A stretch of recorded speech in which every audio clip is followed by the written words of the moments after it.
माफ कीजिएगा, जमात हदीस फिरका नहीं है, जमात अहले हदीस उम्मत का नाम है, जमात का नाम है। फिरका शख्सियतों की बुनियाद पर बनता है, जिसका नाम किताबों सुन्नत की बुनियाद पर रखा गया हो कभी फिरका नहीं हो सकता है।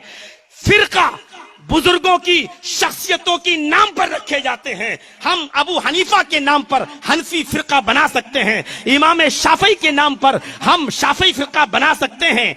इसी तरीके से अहले हदीसों के दरमियान बहुत से बुजुर्ग आए, हम सनाउल्लाह को बड़ा बुजुर्ग मानते हैं, लेकिन सनाउल्लाह के नाम पर हमने कोई फिरका सनाइया नहीं बनाया। इब्ने तैमिया को हम बहुत बड़ा बुजुर्ग मानते हैं, हमारे दरमियान बहुत बड़े बुजुर्ग थे, लेकिन अहले हदीस ने कभी तैमी के नाम से कोई फिरका नहीं बनाया।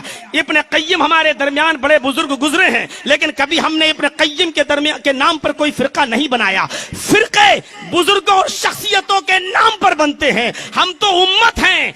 कुरान को भी हदीस कहा गया, नबी के फरमान को भी हदीस कहा गया। अल्लाह ने कुरान को हदीस कहा है, फबिअय्यि हदीसिम बअदहु युमिनून। लोगों, हमने जो हदीस उतारी है नी कुरान, इस हदीस के बाद तुम किस किताब पर ईमान लाओगे? अल्लाह ने कुरान को हदीस कहा है, अल्लाह के नबी ने अपने खुतबे में कहा है, फइन्न खैरल हदीस किताबुल्लाह। सबसे बेहतरीन हदीस अल्लाह की किताब यानी कुरान है। कुरान भी हदीस है, नबी का फरमान भी हदीस है।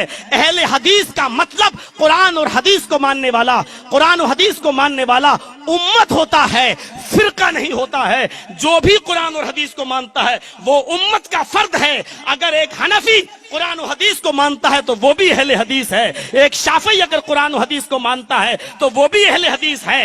एक बरेलवी अगर कुरान और हदीस को मानता है तो वो भी अहले हदीस है। अहले हदीस कोई मौलवी जर्जीस की बात की जागीर नहीं है कि वो सिर्फ वो और उसके चाहने वाले और मानने वाले अपने आप को अहले हदीस कहें। अहले हदीस उम्मत का नाम है, अहले हदीस फिरके का नाम नहीं है। फिरका बस्तियों और बुजुर्गों और शख्सियतों के नाम पर बनता है, उम्मत किताब और सुन्नत की बुनियाद पर बनती है।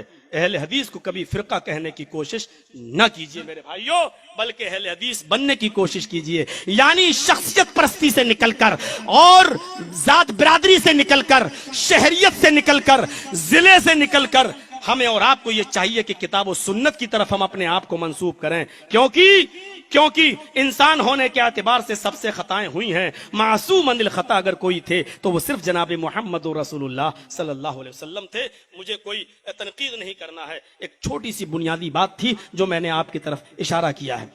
अल्लाह के दीन की दावत और लोगों तक पहुंचाने के लिए इस वीडियो को जरूर लाइक, शेयर, कमेंट और सब्सक्राइब करें।